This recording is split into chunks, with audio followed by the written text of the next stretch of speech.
ไม่เท่าไปเมื่อวานนี่ก็เบิด4 ล้าน 6เลยเบิด4 ล้าน 6 ล้าน 7กระเป๋าเว้าหย่องเลยพาเพิ่นไปเมื่อวานนี่บ่สบายย่างบ่ได้นั่นก็หายเวลาหายใจนี่เจ็บเพิ่นน่ะ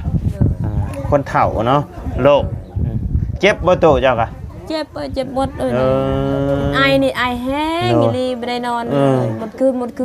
บบนี้เลยนี่จอยได้เพิ่นนะครับพี่น้องเอ้ยเฮาแล้วจนญาติ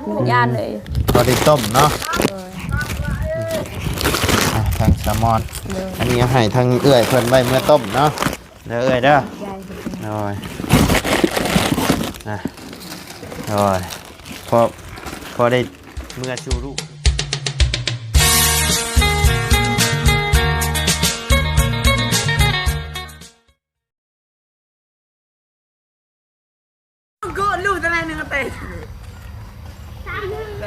เนาะพี่น้องเลยเปิดคลิปเปิดภาพมามื้อนี้ก็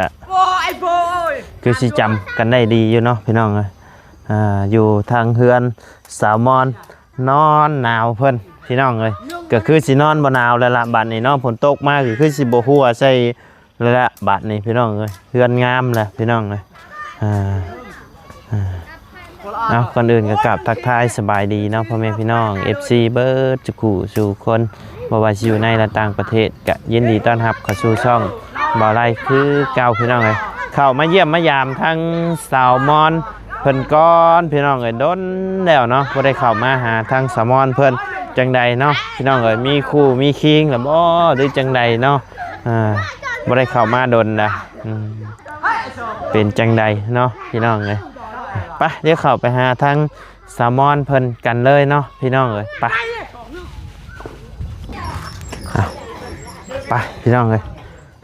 เดี๋ยวเข้าไปหาทางสามอนเพิ่นกันโอ้เท่าไพ่นี่นะเอื้อยบ่โอ้เอาสบายดีเด้อสามอนเด้อโดยโอ้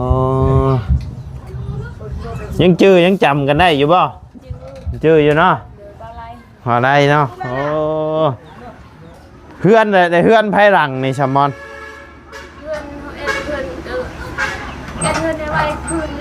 โอ้เป็นเพื่อนเจ้าเองบ่เพื่อนที่มากมาจากพุ่นบ่แล้วมาเฮ็ดอยู่นี่อ๋อเลยเอาไว้พื้นเนาะเลยติดไม้เห็นไหมยังคือมือแดดมือดำอยู่มาแต่ใช่นี่มาแต่ให้โดยหาชิมาบ่โดยถูกพี่น้องเลยโดยดับมาเป็นไข่โชว์เป็นไข่โดยจอยแม่ก็เป็นไข่แม่ก็เป็นโอ้เป็นตู้จอยแห้งดีเนาะเป็นไอในแห้งไม่ได้นอนเลยทั้งเอื้อยเจ้าก็เป็นไข่บ่คือจอยแท้หรือว่าปกติบ่จอยเนี่ยนี่บ่จอยปกติเนาะโดยเป็นไอเนาะโดยไอไม่ได้นอนไอบ่ได้นอนโดยไอบ่ได้นอนนี่โมเมนต์ไอเลิฟยูบ่โมเมนต์เนาะไม่ได้นอนเลยนอนแล้วนอนที่นี่แหละอ๋อเจ็บคอแห้งโดย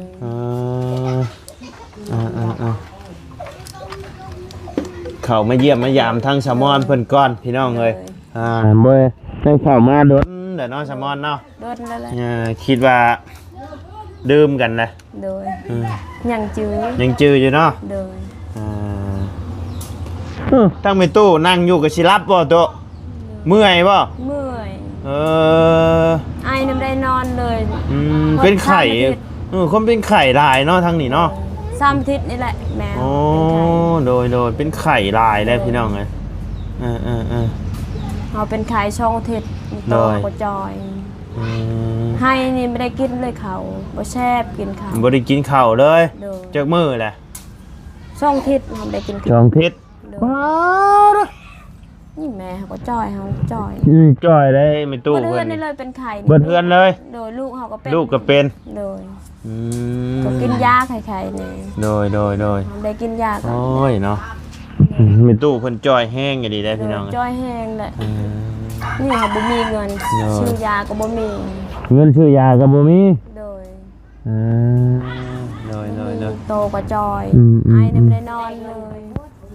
ยเอาไปอย่าไปกวดหมอบีเงินนี่แหละเฮ็ดให้อยู่ใช้เฮ็ดให้นะเฮ็ดให้อยู่บ้านกิงจองอยู่บ้านกิงจองพวกเลยเฮาทางอยู่พุ่นแหละโอ้จะทางอยู่พุ่นเลยขี่รถคันนี้บ่ไป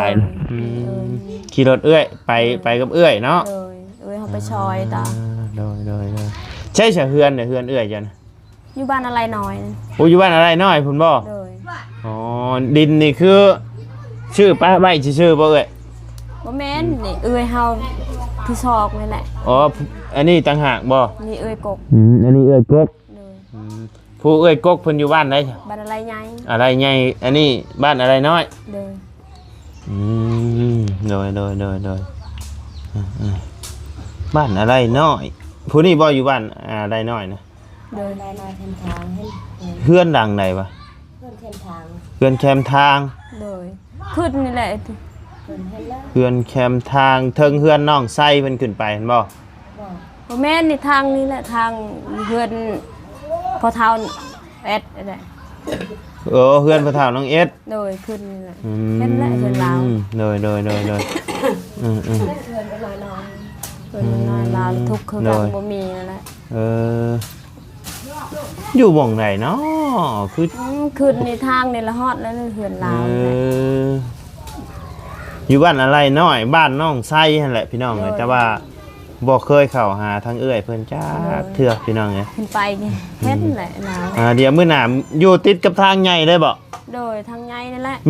มีคนเคยเข้าหาเอื้อยบ่เคยเนาะบ่มีโดยเดี๋ยวมื้อหน้ามื้อในจังสิเข้าไปเบิ่งเด้อซะเด้อโดยมาจังไดเนาะพี่น้องเลย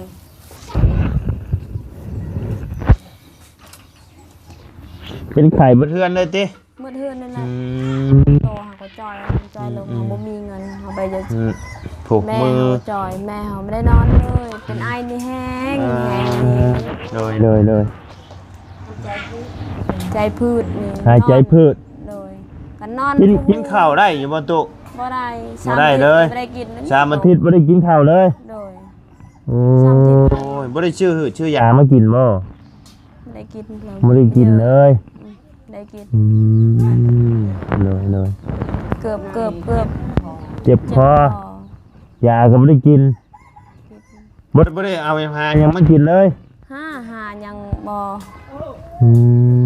กินยายังคือเก่ากินยาคือเก่าเฮาซื้อยาก็กินมันยังคือเก่าต้องเป็นตรวจเนาะนี่แหละพี่น้องโรคผู้เฒ่าเนาะบื้อแต่แนวสิเป็นพี่น้องทั้งแม่เฒ่ามาไล่กับเมื่อวานนี่กับพาไปหาหมออยู่ห้องหมอลาวเวียดถูกพี่น้องเลยเบิดอยู่4.6 ล้านเมื่อวานนี่กับพาเพิ่นไปหาหมอกันได้เป็นแล้วโอ้ยนักผู้เฒ่านี่แม่เขาเป็นคือเก่าแล้วนักเป็ดนี่ล่ะก็ไปตายเลยแบบนี้เลยไปฮันเบียดที่เขาบ่มีเงิน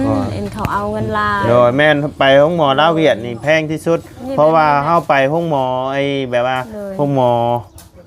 รัฐบาลบ่แบบไปมันบ่ดีหั่นนะมันบ่ดีบ่เช่าแหละเฮาก็ต้องไปหม่องที่บาเพิ่นว่ามันดีหั่นนะก็เลยไปมาก็คือว่าแหละดีแต่ตอนยังได้กินยาแหละพี่น้องก็ไปได้ย่างได้เดี๋ยวนี้ก็ใครแน่เนาะเบิดยาอะไรก็คือเก่าผู้เฒ่าพี่น้องเลยโอ้ยผลกับชิตกเลยเนาะนี่แหละไปจิยันเขาเอาลายเนี่ยมีเงินนี่แหละโอ้คันไปลาวเวียดนี่คันไปลาวเวียดเตรียมไว้รถ4-5 ล้านนี่แหละเขาบ่มีเงินมันก็แล้วแต่มันก็ขึ้นอยู่กับโลกแต่ว่าคันต่ำนะระดับ2 ล้านขึ้นไปนะขาดโตอยู่แล้วคอยพาไปเฒ่าไปเมื่อวานนี่กับเบิด4.6 ล้านเบิด4.6 ล้าน7กระเป๋าเว้าหย่องเลยพาเพิ่นไปเมื่อวานนี่บ่สบายย่างบ่ได้นั่นก็เวลาหายใจนี่เจ็บเพิ่นน่ะคนเฒ่าเนาะโรคเจ็บบ่โตเจ้ากะ เจ็บเจ็บหมดเลยไอนี่ไอแห้งอีหลีไม่ได้นอนเลยหมดคืนแบบนี้เลยนี่เฮา จ่อยดีได้เพิ่นนะครับพี่น้องเอ้ย เฮาแล้วจนญาติเลย ญาติ เลยญาติเลยเงินบ่มีเนี่ยญาติแม่ตายนี่แหละ ยันแม่ตายปะเนาะโดยท่าน ย้ายมามั่งมาเบิดแล้วเนาะอยู่บ้านในแจ้งจองอะเนาะ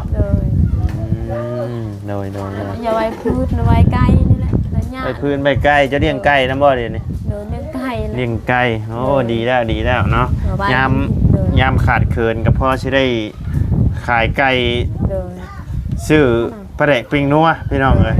ยามบ่มีเนาะ เดิน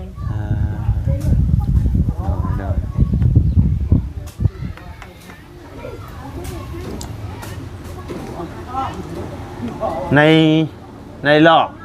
2-3เดือนพุ่นแหละพี่น้องเอ้ยที่เข้ามาหาสามอนเพิ่นพี่น้องเอ้ยพ่อกันตั้งแต่มื้อขึ้นเฮือนนั่นสาแพนเนาะ เดินเดินแล้ว ดนแล้วพี่น้องเอ้ย เดิน พ่อเพิ่นอยู่มื้อเฮือนขึ้นเฮือนน้องแพนเพิ่นพุ่นแหละพี่น้องเอ้ย เดิน เอาทางลูกเจ้าลูกสาวเจ้านี่บ่ได้เข้าโรงเรียนบ่ค่ะ บ่เข้าไก่เฮียนในบ้านเมืองจันทน์นี่แหละ ยันลุงจันทร์พ่อ เลยไก่ อยู่แถวนี้บ่มีบ่ บ่มี ระหว่างบ้านอะไรน้อยกับบ้านเมืองจันทน์นี้อยู่ใช้ไก่กว่ากัน ไก่อยู่เมืองจันทน์นี่แหละ อยู่เมืองจันทน์ใกล้กว่าไปบ้านอะไรน้อยเนาะ เดิน บ้านอะไรน้อยบ้านอะไรใหญ่นี่ก็ไปเฮียนอยู่หม่องเดียวกันเบิดบ่ อะไรใหญ่เฮียนอยู่เมืองจันทน์นี่ อะไรใหญ่ก็เฮียนอยู่เมืองจันทน์ บ่แม่นเฮียนอยู่พุทธอยู่บ้านดอก อ๋อโดยบ้านนี่ยังบ่มีโรงเรียนเนาะ บ่มี ท่านไปก็ต้องมีรถมีราง ไปก็ ส่งเนาะ โดยไปส่งแล้วญาติอยู่เมืองจันทน์ โดย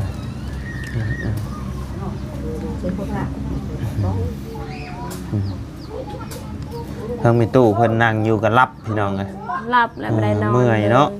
3 ทิศ4 ทิศเป็นเดือนแล้วไม่ได้นอนเล โด ย ย แบบนี้เห็นอากาศเย็นแล้วไม่ได้นอนเลย อากาศเย็นเนาะบ่ได้เลยเป็นไอเนาะปอด ไโดย ปอดได้นี่เนาะ โดยแบบนี้นะยันปอดในขึ้นไป ปอด แล้ว พี่น้องเอ้ย โดยัน คันว่าไอนี่เกี่ยวกับปอดแล้วปอดอักเสบ ขึ้นไอเนี่ยไม่ได้นอนนั่งนี่แบบนี้แหละ โดย เอาพบนี่แหละ เกี่ยวกับปอดกับหยังรอดแหละพี่น้องเอ้ยคันไอนี่เนาะ3 ทิศ4 ทิศนี่แหละเขาไม่ได้กิน โดย กินเพลิมได้แซ่บ โดยเป็น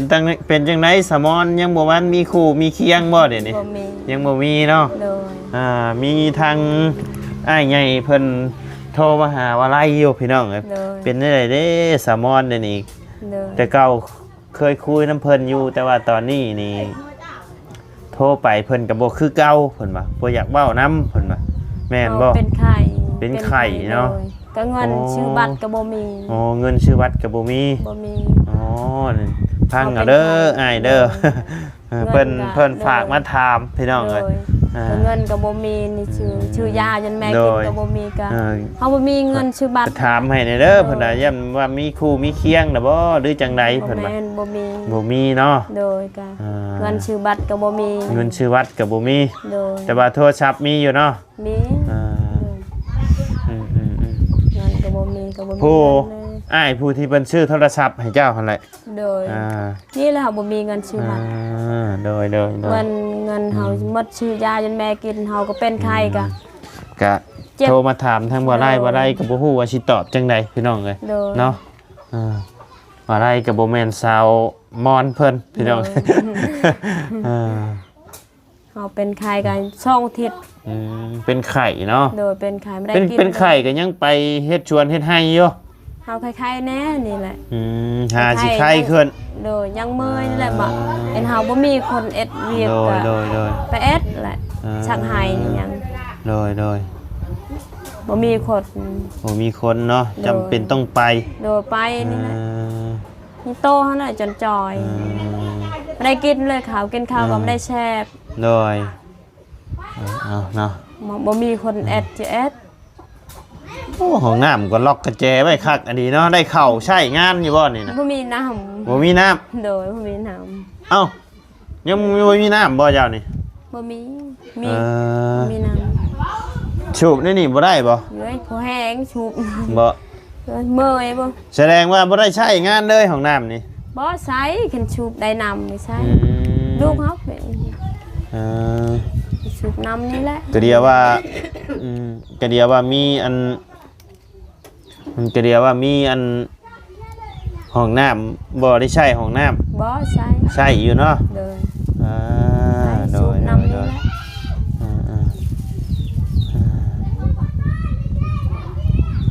นี่แหละพี่น้องไอ้โด โดย ผู้เฒ่าเนาะ โดย มีแต่แนวเป็นได้คันได้เป็นได้ผู้เฒ่านี่ นี่น่ะ บ่ เป็น อึดแต่โรค โดย มีแต่โรคแต่ภัย โดยนี่อากาศเย็ ทาง นนี่ ทางแม่เฒ่าอะไรเมื่อวานนี่นับเบิ่งโรคเพิ่นที่ว่าเพิ่นเอ็กซเรย์ตรวจออกมาน่ะมีอยู่5-6โรค เลือดไอ้หยังวะเม็ดเลือดเม็ดขาวไอ้หยังเลือดอีหยังเพิ่นเอิ้นนะเม็ดขาวเลือดเม็ดขาวขึ้นสูงอีหยังนี่แหละ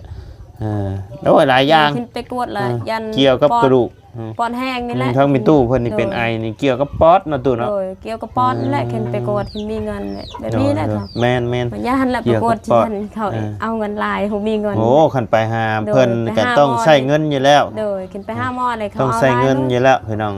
นี่แหละผมมีเงินนี่แหละ ชั่วโมงนี้ก็บ่ได้เฮ็ดเวียกเฮ็ดงานหยังบ่ บ่เอ็ดเบียกอยู่เหือดยังไม่ได้แล้วนี่แหละยังไม่ได้แล้ว เฮ็ดน้ำให้น้ำชวนเลยเนาะ โดยเอ็ดให้นี่แหละยัง ไปนำข้าวบ่ปลูกข้าวบ่ โดยปลูกข้าวสักให้นี่แหละ ปลูกข้าวสักให้ โดย บ่ได้ปลูกมันบ่ บ่ อันนี้นี่ที่ว่าปลูกกล้วยบ่ยังบ่ได้ปลูกบ่ที่ว่าทาง เฮาให้ก็ยังไม่ได้แล้ว ยังบ่แล้วเลย นี่เฮาทิศนี้เฮาขายช่องทิศเฮาเป็นขาย คือว่าได้เฮ็ดคนเดียวเนาะ เฮ็ดคนเดียวนี่ เฮ็ดคนเดียว เฮานี่แหละไปซอย ได้เอื้อยเพิ่นไปซอย แม่ก็เป็นขายแบบนี้นี่เฮาอุก ทั้งเอื้อยเพิ่นนี่ก็มีครอบครัวอยู่บ่เอื้อยนี่ มีอยู่ได้อยู่กันจักคน5คนเฮือนเจ้าช้ำบ่เฮือนหลังนี่ ซำนี้แหละ ช้ำนี่บ่ เลย คือบ่เคยเห็นเนาะ เฮ็ดไม่ได้ไปหากันหาก็เฮ็ดแหละ เร็วมาขวดกระโตเนาะ นี่แหละน้ำบ่แห้งเนี่ยชุบแบบนี้แหละบ่แห้ง นี่บ่ โดยน้ำบ่แห้งนี่แหละ โอ้ยพี่น้องเอ้ยน้ำก็ออกออกเทอละหน่อยเนาะเพื่อสิตักมาเต็มนี่ก็โอ้ บ่แห้งแหละ ก็แห้งแล้วนี่ แหละ อ่า บ่มีน้ำ โดย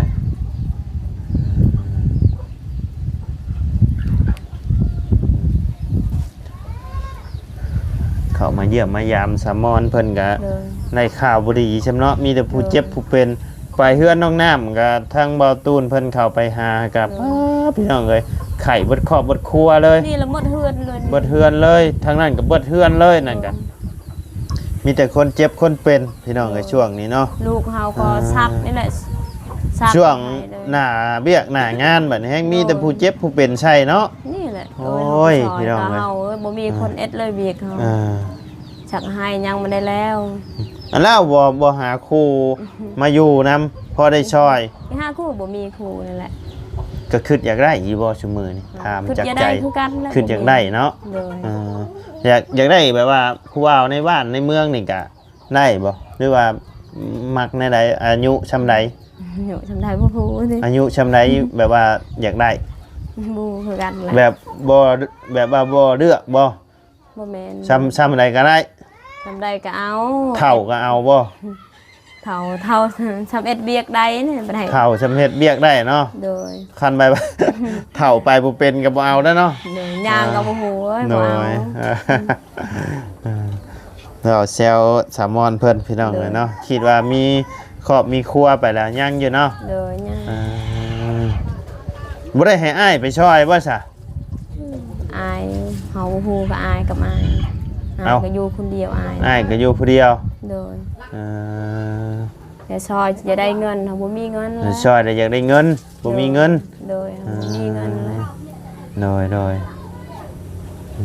เพื่อนชาญเพิ่นเฮ็ดแล้วเบิดได้เนาะที่ว่าทาง